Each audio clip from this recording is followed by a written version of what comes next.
શ્રી વલ્લભા ચંપારણ સંભળાયું તો બોલો. શ્રી વલ્લભા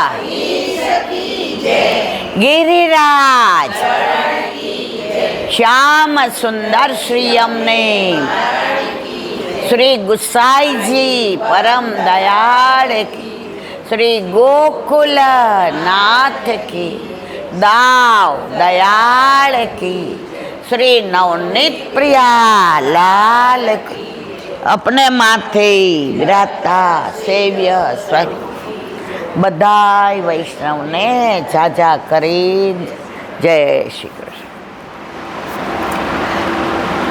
જીવનનો ઉત્તમ દિવસ, જીવનનો સર્વશ્રેષ્ઠ દિવસ, જીવનનો સર્વોત્તમ દિવસ જે કાલે છે. પણ લગ્ન હોય ને તો ગીત અઠવાડિયા પહેલાં ગવાય, એટલે આપણે બધાય વધાય 15 દિવસથી ગાઈએ છીએ. જો વલ્લભ પ્રગટ ના થયા હોત તો પુષ્ટિ માર્ગ હોત. આપણને વલ્લભે કહ્યું કે આ શ્રીજી બાવા છે, એટલે આપણે કહીએ છીએ આ શ્રીજી બાવા છે. આપણે શ્રીજી બાવાને ઓળખતા નહોતા. રસ્તામાં તો શું કહેતો હતો? પયોધા ગાયનું કહીશ. અવતર અવતર અધીશ કી છે. પહેલાં પયોધા ગાયની વાત કરું એની પહેલાં આજે કાલે વલ્લભનો પ્રાગટ્ય ઉત્સવ છે, એટલે ત્યારે વલ્લભ નાના હતા. તો ત્યાં એનાથી વલ્લભ જ્યારે બાળ સ્વરૂપ હતા ત્યારની એક વાર્તા મને યાદ આવે છે. વલ્લભના પિતાજી લક્ષ્મણ ભટ્ટ અને એમની માતા હતા એલમ્મા ગારુ. તો એમના પુત્રનું નામ એમણે વલ્લભ રાખ્યું હતું. તો લક્ષ્મણ ભટ્ટ બહુ વિદ્વાન હતા અને એમને ઘણા બધા શાસ્ત્રો, ઉપનિષદ અને બહુ બધા ગ્રંથોનું જ્ઞાન હતું. તો તેના કારણે કાશીના પંડિતો એમની સાથે શાસ્ત્રાર્થ કરવા આવતા હતા. તો જ્યારે શાસ્ત્રાર્થ કરતા હતા તો ઘણા સવાલ એવા પણ હતા જે પંડિતોને કે પછી તેમના પિતાને નહોતા આવડતા. તેથી લક્ષ્મણ ભટ્ટજી જ્યારે વલ્લભ સામે જોવે તો વલ્લભ તરત જ તેનો જવાબ આપી દેતા હતા. તો તેથી કાશીના બધા પંડિતોને થયું કે આ તો આટલો નાનો બાળક છે, તો આ તો સામાન્ય બાળક ના થઈ શકે. કારણ કે ઘણા બધા મોટા થયેલા માણસો પણ ભલે કેટલું પણ વાંચી લે પણ આટલા સરખા અને સ્પષ્ટ જવાબ તો ના જ આપી શકે. પણ આ વલ્લભ તો કેટલા નાના છે. તો તેથી તેમણે આ વાત લક્ષ્મણ ભટ્ટને કરી કે તમારો પુત્ર સાધારણ નથી, એ કોઈક દેવી જીવ છે, એ કૃષ્ણનો અવતાર છે. કે તો પછી લક્ષ્મણ ભટ્ટને એવું થયું કે આ તો મારો દીકરો છે, આ તો સાધારણ એવું કંઈ ના હોય. તો પછી ત્યારે જ બધા પંડિતોએ એમને વલ્લભને નામ આપ્યું બાળ સરસ્વતી. કારણ કે તેઓ બધા જે પ્રશ્ન હતા તેનો જવાબ એવી રીતે આપતા હતા જાણે તે પોતે સરસ્વતીજી હોય અને તેમણે ગ્રંથોને લખ્યા હોય કે પછી તેમને આખા મનથી યાદ કર્યા હોય. અને હવે આપણે આવીએ પયોધા ગાય પર. ઠાકોરજીને જેટલી ગાયો પ્રિય હતી એટલું તો કોઈ બીજું પ્રિય નહોતું. આ આપણને બધાને ખબર છે. તેમની પાસે 1.25 લાખથી વધારે ગાયો હતી. એવી રીતે જ વલ્લભ પાસે પણ એક ગાય હતી જેનું નામ હતું પયોધા. તો એ પયોધા ગાયને વલ્લભ બહુ પ્રેમ કરતા હતા. તો રોજ જ્યારે સ્નાન કરીને આવે ત્યારે પયોધા કરીને તેમને ગાયને બોલાવે અને ગાય દોડતી આવે અને વલ્લભ સાથે ખેલે. વલ્લભ તેને ખાવાનું આપે, તેને પ્રેમ કરે અને તે ગાયને પણ બહુ પ્રિય હતા વલ્લભ. તો એક દિવસ જ્યારે વલ્લભ સ્નાન કરવા ગયા અને તેમના મૈયા ગાયને દોવા ગયા તો તેમણે જોયું કે પયોધા તો આડી પડી છે અને તેના પગ એકદમ ચારો દિશામાં ફેલાયેલા છે. તો ત્યારે જ તેમના મૈયા જમીન પર બેસી ગયા. એમને થયું કે હવે મારો વલ્લભ શું કરશે? તેને તો પયોધા કેટલી પ્રિય હતી. ત્યાં વલ્લભના પિતા લક્ષ્મણ ભટ્ટ આવ્યા અને તેમણે પૂછ્યું કાઓ ભયો? તો પછી તેમના મૈયા કંઈક બોલી ના શક્યા. પછી એમને કીધું કે જુઓ પયોધા, તેમને એટલું અંદરથી એટલા ઇમોશન્સ આવી ગયા હતા કે કંઈક થોડી વાર સુધી બોલી ના શક્યા. પછી એ બોલ્યા કે જુઓ પયોધાને. તો તેમણે જ્યારે પયોધાને જોયું ત્યારે તેમને પણ એમની મૈયા વલ્લભની મૈયા જેવું જ થયું કે હવે આ વલ્લભ શું કરશે. તો ત્યારે ત્યાં દોડતા દોડતા વલ્લભ આવ્યા અને પયોધા પયોધા એમ બૂમ પાડી. ત્યારે તેમના પિતાએ કહ્યું વલ્લભ પયોધા, આટલું જ બોલ્યા અને વલ્લભ દોડતા દોડતા ગૌશાલામાં ગયા. અને ત્યારે તેમણે જોયું કે પયોધા તો આવી રીતે બેઠી હતી. તો તેમની પાસે ગયા અને એમના માથા પર વાલ કર્યું. તો તેમાં તરત પયોધા આળસ મળીને ઊભી થઈ અને વલ્લભના ગોદમાં જઈને ખેલવા લાગી. તેથી જ આપણે એવું કહેવાય છે કે કૃષ્ણને પણ સૌથી પ્રિય હતી ગાયો અને વલ્લભને પણ સૌથી પ્રિય હતી પયોધા. આ વલ્લભની વાણી અને ભૂલ હોય મારી. બોલો વલ્લભાધીશ કી જય. વાહ ભાઈ વાહ. બસ આનંદનો વિષય એ છે કે અમારી ઉંમરના તો બધા કાંઠે બેઠા છે. ગમે ત્યારે ધક્કો વાગે ને લીલામાં જવાના. પણ આ પેઢી સુધી વલ્લભ પહોંચી ગયા છે. અમે લોકો હમણાં બરડિયા જેવા, દ્વારકા જેવા, મૂળ ગોમતા જેવા, ગાગા ગુગળ, ગોપી તળાવ, બેટ દ્વારકા, દ્વારકા, ગોમતી નદી,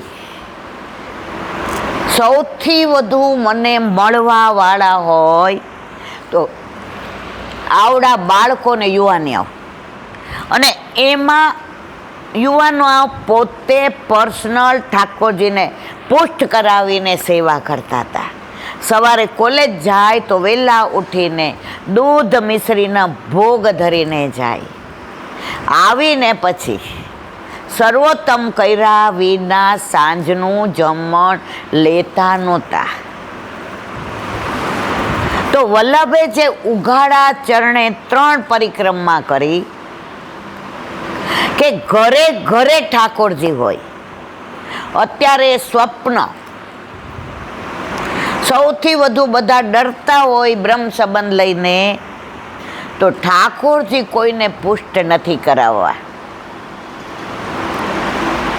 પરણવું છે ખરું પણ માં બનવું નથી, સાસરે જવું નથી. તો આ વખતે સૌરાષ્ટ્રમાં બહુ જ આનંદ કર્યો. ક્યાંથી વૈષ્ણવો આવ્યા, સત્સંગ કર્યો, ગૌશાળામાંય કર્યો, ગુસાઈજીના ખેતરમાંય કર્યો. જેને વિઠ્ઠલ નાથ વિચારે રે તેને પ્રગટ પદાર્થ ચારે રે. અમુક આનંદ એવો હોય ને જે વ્યક્ત ન કરી શકાય, જે મહેસૂસ કરી શકાય. સુરદાસીનું એક કીર્તન છે કે ગુંગો ગોળ ખાઈને આપણે પૂછીએ ગોળ કેવો લાગ્યો, તો એ જવાબ આપી શકે મારા વાલા? ખાલી આમ કરું તો અમુક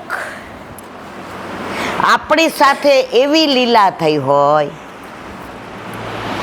કે આપણે બીજા પાસે વ્યક્ત ન કરી શકીએ પણ મહેસૂસ કરી શકીએ.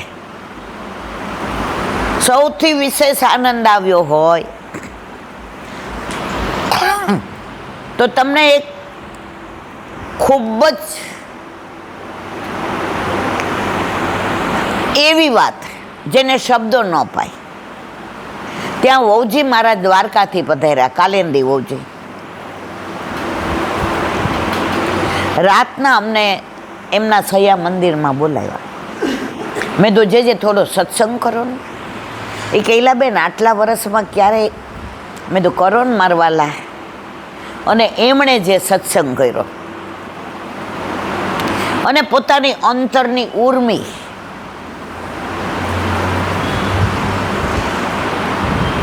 વલ્લભ વિના કોઈ આવું કરી શકે નહીં. હવે જે મારે વિશેષ વાત કરવી તે આ છે, કારણ કે અહીંયા મોસ્ટલી બધા નટવરલાલના ઘરના સેવક. ખરું કે ખોટું મારા વાલા? તો વહુજી મહારાજને મેં પૂછ્યું કે આ બેઠક તો એમણે કહ્યું કે અમારે તો તમારા ગામની જ વાત કરવી છે, એટલે કે અમદાવાદની. મેં તો સમજાયું નહીં મારા વાલા. એ ક્યાંય બેસશે મારી પાસે, તમે વિડીયોમાં જોશો ને તો વહુજી પાસે બેઠેલી છું. મને કે આજે તને સચ્ચી સચ્ચી બતાવું ઈલા. મેં કીધું હા મારા વાલા. હતી રીમા.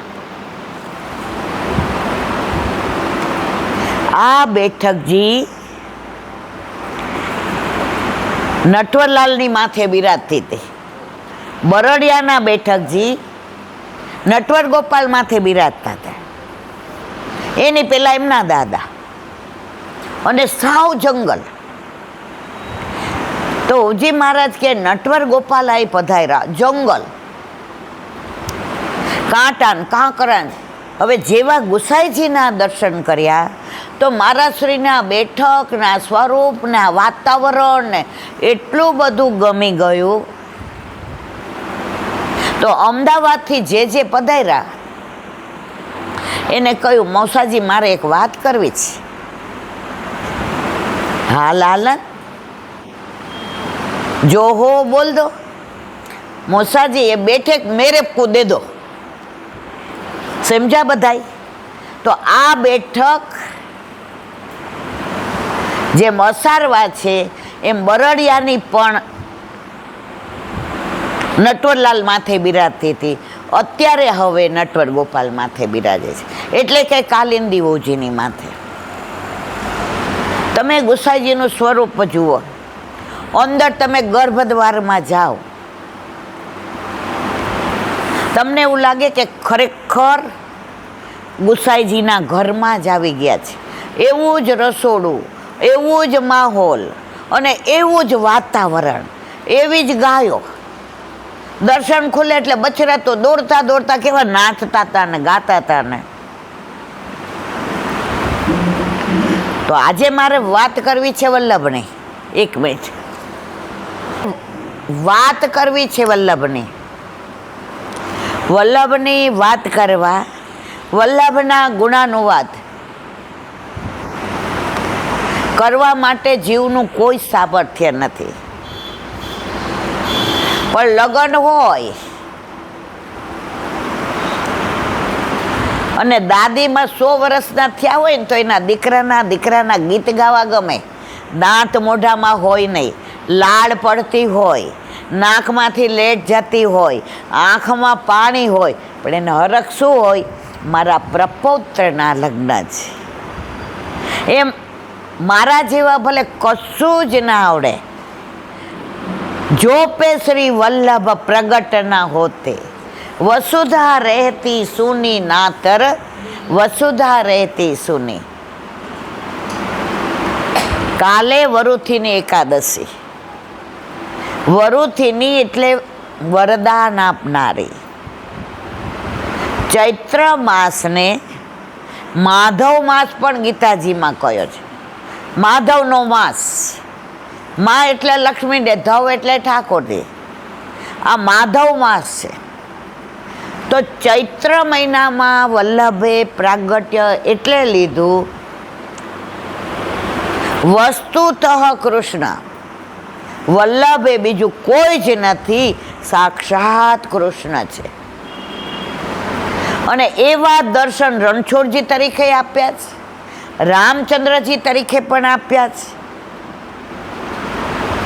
વલ્લભ ધારે એ સ્વરૂપે આપણને દર્શન આપી શકે, કારણ એ સાક્ષાત પૂર્ણ પુરુષોત્તમ છે. વલ્લભ 3 સ્વરૂપે ભૂતલ પર બિરાજે છે. સામને જે સ્વરૂપ, આચાર્ય સ્વરૂપ અને ઠાકોરજીના મુખારવિંદ સ્વરૂપ. પુષ્ટિ માર્ગીય વૈષ્ણવને સામનીજી સ્વરૂપના દર્શન થાય, બાકી બધાને તો આચાર્ય સ્વરૂપના જ દર્શન થાય. તો ચૈત્ર મહિનાની જો શુક્લ પક્ષની એકાદશીએ વલ્લભનું પ્રાગટ્ય નથી. કૃષ્ણ પક્ષની અંધાર્યું. અત્યારે શું ચાલે મારા વાલા? તો પ્રાગટ્ય અંધારિયામાં છે, અંધારી એકાદશી. કારણ કરોડો જન્મોથી વિખૂટા પડેલા આપણે પ્રવાહી સૃષ્ટિ સાથે ભળી ગયા. માતા ને મહાદેવને હવે શોધવા કેવી રીતે? તો વલ્લભનું પ્રાગટ્ય પહેલા ગોલોકમાં થયું. તમે બધા જાણો છો. છતાં પણ આજે વલ્લભનો પ્રાગટ્ય ઉત્સવ હોય એટલે એનું અનુસંધાન કરવું જ રહ્યું. આપણે બધા જ જાણીએ છીએ કે યમુના કિનારે પ્રભુ પધાર્યા. તો યમુનાજી એટલે પ્રભુના ચતુર્થ પ્રિય 16 શણગાર સજી હાથમાં કમળના માળાજી લઈ લાલ કમળથી લપટાયેલા પ્રભુ સન્મુખ આવ્યા. યમુનાજીને જોઈને ઠાકોરજીએ કહ્યું, યમને આજે આપણે રાસ કરીશું? યમુનાજી કે ના, સામનીજીને ગમે નહીં, માન કરે.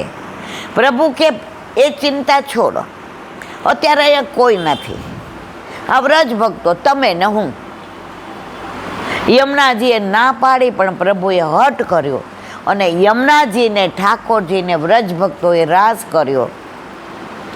રાસ પૂરો થવાની તૈયારીમાં હતો ત્યાં દૂરથી સામનેજીને ખબર પડી કે ક્યાંક નુપુરનો અવાજ આવે છે, ક્યાંક ઝાંઝરનો જમકાર છે, ક્યાંક પ્રભુના શ્રીઅંગની સુગંધ છે, ક્યાંક તાલમાં તાલ મળેલો છે, ક્યાંક મૃદંગ વાગે છે, ક્યાંક ઝાંઝનો અવાજ છે,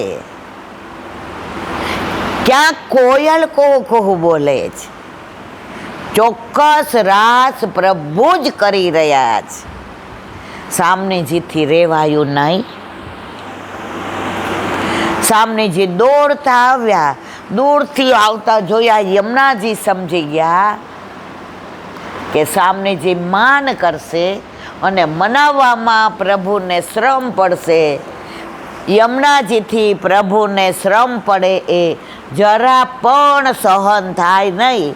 એટલે તરત યમુનાજી જળ રૂપા બની ગયા. શું બની ગયા? ઊંઘ આવે છે બધાને? જળ રૂપા બની ગયા અને વ્રજ ભક્તો ફૂલ બની ગયા અને એના માળાજી પ્રભુએ ધારણ કરી લીધી અને પ્રભુ એકલા જ રહ્યા. જુઓ, યમુનાજી હતા શું બની ગયા અને બધા વ્રજ ભક્તો ફૂલ બની ગયા એની માળાજી પ્રભુએ. એટલે હવે ચોકમાં રહ્યું કોણ? એકલા ઠાકોરજી. સામનેજી તો રૂમઝુમ કરતા આવ્યા. પ્રભુ અહીંયા રાસ થયો છે? કોઈ દેખાય છે? એકલા રાસ થાય? રસનો સમૂહ એટલે રાસ. અહીંયા તો કોઈ નથી. સામનેજી કે ના, અહીંયા ચોક્કસ રાસ. અહીંયા પગલાં, અહીંનું વાતાવરણ, અહીંની સુગંધ એમ કે છે કે અહીંયા રાસ થયો. પ્રભુ કે નથી થયો. સામનેજીએ ઠાકોરજીના શ્રીકંઠમાં માળાજીના દર્શન કર્યા. સામનેજી કે પ્રભુ સવારે જે મેં માળા ધરાવી હતી એ માળા છે. આમ કરીને ખેંચી તો બધા જે વ્રજ ભક્તો માળામાં પરોવાયેલા હતા એ છૂટા પડીને આવ્યા ભૂતલ પર. આપણે બધા